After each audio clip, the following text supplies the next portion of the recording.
Assalamualaikum warahmatullahi wabarakatuh. Ikhwan fillah yang berbahagia, segenap pemirsa setia Alvin TV yang tercinta di mana saja Anda berada. Aku doakan semoga para sahabat dalam keadaan sehat walafiat, panjang umur, rizki berlimpah, serta hidup penuh berkah. Amin amin, ya robbal alamin. Nah sahabat, mari kita simak sekilas kisah tentang kehebatan Jenderal Sudirman dalam menghadapi pasukan penjajah serta amalan istiqomah apa sajakah yang beliau lakukan sepanjang perjalanan hidupnya, sehingga beliau dikaruniai Tuhan keistimewaan yang luar biasa. Terlebih ketika beliau berjihad dalam perang gerilya menghadapi pasukan tentara Belanda, beliau selalu selamat dari kejaran musuh.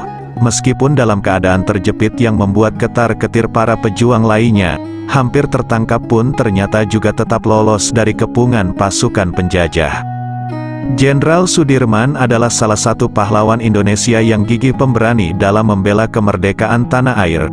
Tidak pernah ditangkap maupun diasingkan penjajah. Nama Jenderal Sudirman tentu tidak asing di telinga kita. Beliau adalah sosok panglima pertama yang membawahi pasukan perang Indonesia di masa penjajahan Belanda. Jenderal Sudirmanlah yang mempelopori adanya perang gerilya melawan Belanda. Perang ini yang kemudian banyak menumpas para prajurit Belanda. Perang ini dimulai akhir Desember tahun 1948 sampai awal Juli tahun 1949. Taktik perang gerilya yang dilakukan oleh Jenderal Sudirman bersama para pasukannya, bertujuan untuk menyerbu pos-pos Belanda dan menyerang secara sembunyi-sembunyi ketika pasukan penjajah berkonvoi. Selain itu, perang ini juga ditujukan untuk mengecoh dan memecah konsentrasi Belanda. Sosok Jenderal Sudirman merupakan pimpinan yang dicintai dan dikagumi oleh prajurit dan masyarakat. Sebagai sosok yang heroik di medan perang, di samping seorang yang gigih pemberani, idealis, ternyata beliau juga seorang yang alim. Panggilan hati dan jiwa patriotiknya begitu nyala membara berkobar-kobar, membakar semangat juang para pasukan yang dipimpinnya dalam membela tanah air tercinta. Hal ini dibuktikannya selama perang gerilya dalam menghadapi pasukan Belanda. Walau dalam keadaan sakit pun, semangat juang beliau tetap berkobar membara. Beliau masih tetap terjun memimpin ke medan pertempuran dalam perang gerilya.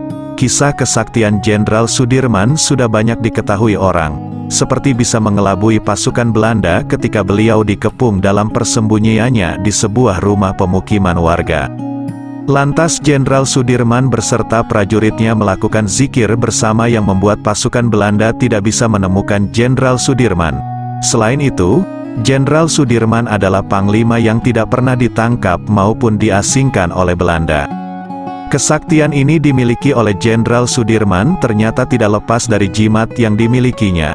Berikut ini, 4 jimat kesaktian Jenderal Sudirman yang menjadikannya selalu dalam lindungan Allah Subhanahu wa Ta'ala dalam setiap perjalanan perang gerilyanya. 1.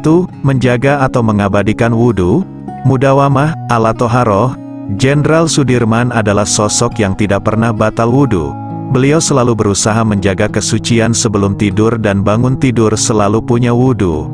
Karena hikmah rahasia di balik menjaga kesucian dengan wudhu adalah senantiasa ditemani malaikat. Orang yang punya wudhu selalu dijaga oleh malaikat. 2. Sholat di awal waktu. Kedua, Jenderal Sudirman adalah sosok yang selalu menjaga sholatnya. Menurut berbagai sumber, Jenderal Sudirman tidak pernah meninggalkan sholat meskipun dalam keadaan perang berkecamuk.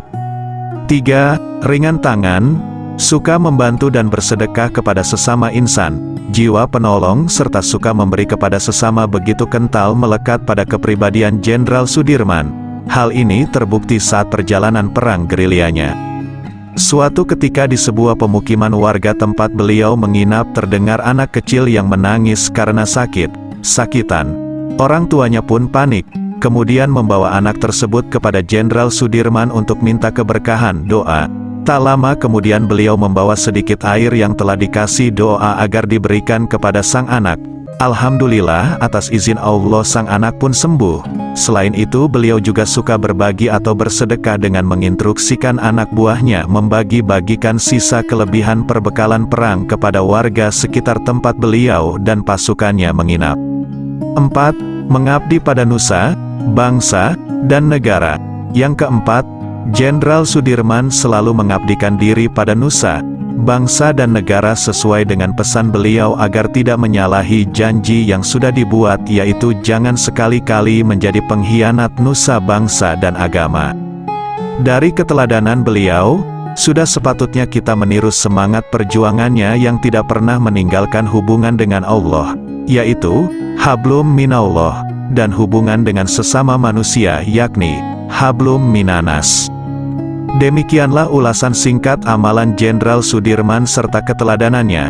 Semoga kisah ini membawa manfaat serta jadi uswah hasanah buat kita semua dan seluruh generasi mendatang lintas masa, karena tantangannya ke depan adalah mengisi kemerdekaan sesuai semangat juang para pendahulu kita, tentu akan sangat lebih berat lagi, yaitu jihad memerangi nafsu diri yang tidak terkendali bangsa sendiri berupa memerangi kezaliman, menegakkan supremasi keadilan, memerangi korupsi, memerangi kesemena-menaan hukum, menentang budaya suap-menyuap, serta mempertahankan nilai falsafah Pancasila bukan sekedar slogan dasar negara, tapi memperjuangkannya agar menjadi kenyataan di negeri tercinta Indonesia.